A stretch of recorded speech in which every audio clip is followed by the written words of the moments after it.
কুনতু নাহাইতুম আন জিয়ারাতিল কুবুর ও সাহাবায়ে কেরাম হল আমি তোমাদের কবর জিয়ারত থেকে নিষেধ করছি কিন্তু এখন আমি তোমাদের না দিয়া মুসলিম শরীফের হাদিস আল্লাহ রাব্বুল আলামিন তোমাদের না দিয়া তাজুরু তাজুরুহা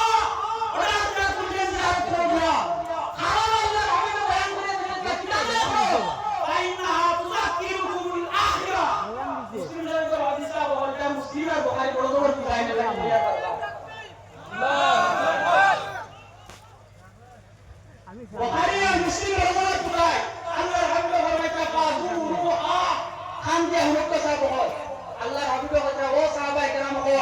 ও আমার উম্মত হল তুমি এখন তাকে জিয়ারত করো এর বাদে ফায়দা হয়ে তোমরা পাইনা তুযাক্কিরুকুমুল আখিরা যদি কবর জিয়ারত করো তাহলে এই কবর জিয়ারতে তোমার আমরে আখিরাতে ঘর হারিয়ে দিল সুবহানাল্লাহ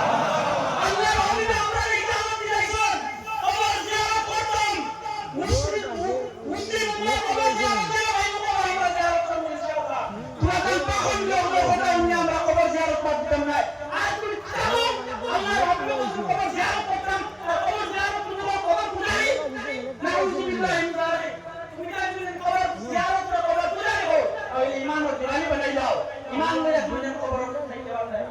আমরা নবীর থেকে মরাইতা সাহাব হল আমরা নবীর কাছে শাফাআত চাইতে না আমরা সারা হুজুর থেকে কই করে ইয়া মুহাম্মদ ইয়া রাসূলুল্লাহ মুহাম্মদ ইয়া রাসূলুল্লাহ শাফাআত कीजिए লিল্লাহ মুহাম্মদ ইয়া রাসূলুল্লাহ আমরা শাফাআত করতে আইসা করে শাফাআত করা রাসূলুল্লাহ শাফাআত নাই রাসূলুল্লাহ পুরি সম্পর্ক করে না নাউযুবিল্লাহ হইতা না ঈমান আছে বিশ্বাস আছে সাহাব না কইয়ালে সাইয়ে ফরমাएंगे सरकार का डर है मेरे शाह को नहीं जो मांगना और भी कुछ मांग दे सकते हैं क्या मुझको कुछ दे नहीं सकते ये बात ना कर होश में और भी कुछ मांग झूल ही मेरा तंग की क्या मांगता उससे वो तो कहते रहे मांग जरा और भी कुछ मांग सुभान अल्लाह शायद वो तेरा सामंगर मांगी है तेरा मास्टर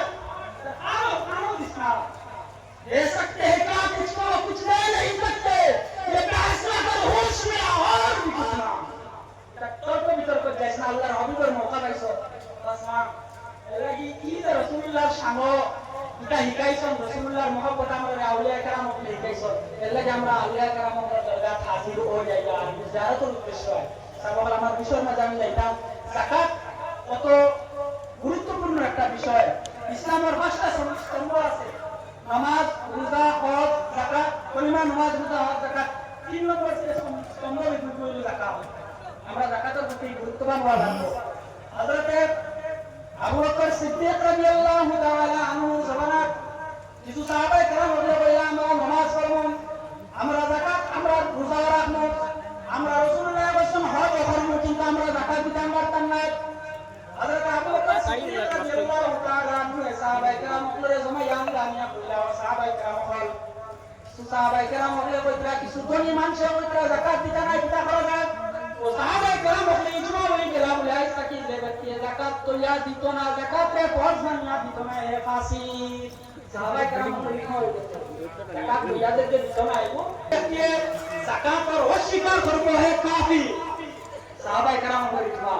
এর লাগি আমরা যাকাত দেওয়া লাগবে সাবান যাকাত মানে একটা বিষয় লাগে আমি বিষয় লম্বা কিছু বক্তব্য করতে পারতাম না আমি কত